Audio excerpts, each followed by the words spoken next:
मां तव्हांजी परेशानी समझां थो, पर मुझे हथ में कुछ भी कोने।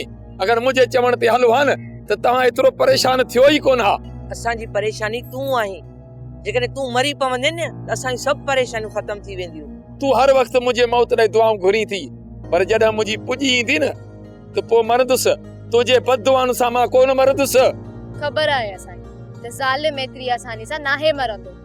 मां ज़ालिम न आहियां, तव्हां मूंखे ज़ालिम कयो आहे। ऐं जे सच ॻाल्हाईंदुसि न त तव्हां चवंदो कीअं माना?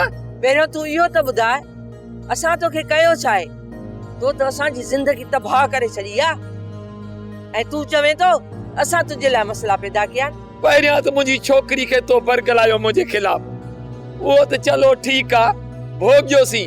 वरी हिन जे पोयां पयाहीं, वरी हिन खे वेठी थी बरगलाई। हा, अगर मूंखे पंहिंजो मुड़ुसु सम्झी हा न त मुंहिंजे खिलाफ़ न ॻाल्हाई हा, न मुंहिंजे लाइ काई मुसीबत करी हा।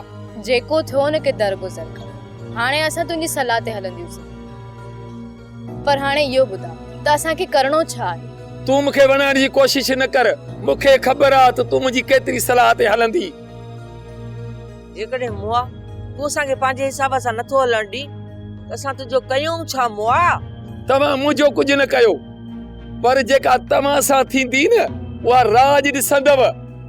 शादी वारे ॾींहुं पुलिस वठी मूंसां खे जेल में हणंदी ऐं इहा छोरी इते वेठी हूंदी, पोइ मूंखे ईअं न चइजो कीअं माना।